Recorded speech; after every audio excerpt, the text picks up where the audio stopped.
मैंने गोश्त में हल्दी भी डाली, मिर्चें भी डाली और ऑयल भी डाला। इसलिए पका रही थी कि शायद उसको कहीं छुपा दूं।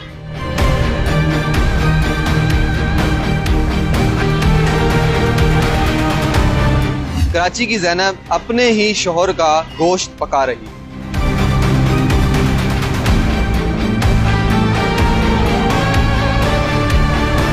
ये कहानी है 25 नवंबर 2011 की, जहां शाह फैसल थाने की हदूद में एक खातून अपने ही शौहर का गोश्त पका रही थी। ज़ैनब की अरशद बेग से पहली शादी थी।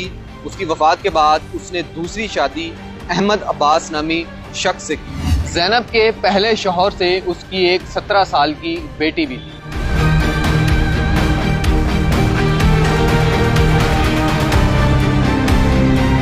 ज़ैनब ने इल्ज़ाम लगाया कि उसका दूसरा शौहर अहमद अब्बास उसकी पहले शौहर से हुई बेटी पर गलत नज़र रखता था, जिसकी वजह से घर में झगड़े मामूल का बाइस थे। वो नशे का भी आदी था और उसकी बेटी से अक्सर दस्ते गिरेबान रहता था। वकूए वाले रोज़ भी उसने उसकी बेटी के साथ गलत हरकत करने की कोशिश की। उसी दिन उसने ये फैसला कर लिया था कि वो उसे मौत के घाट उतार देगी। रात को उसने उसे नशे की गोलियां देकर सुला दिया और फंदा देकर उसे कत्ल कर दिया। कत्ल करने के बाद उसने अहमद अब्बास की लाश के छोटे छोटे टुकड़े करके संदूक में बंद कर दिए। उसने बताया कि वो उसकी लाश के टुकड़ों को 2 हांडियों में पका रही थी।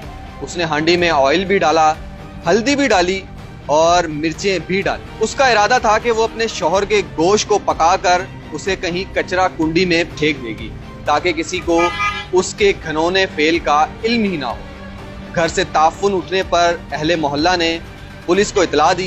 पुलिस के पहुंचने पर ज़ैनब ने घर से भागने की कोशिश भी की, लेकिन अहले मोहल्ला ने उसे पकड़कर पुलिस के हवाले कर दिया।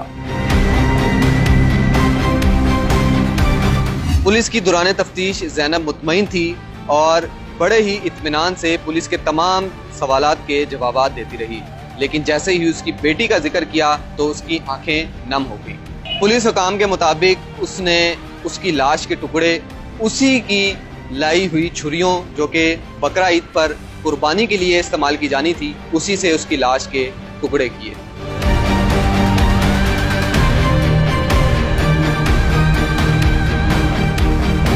कातिल कितना ही चालाक क्यों ना हो, लेकिन जुर्म कभी नहीं छूटा।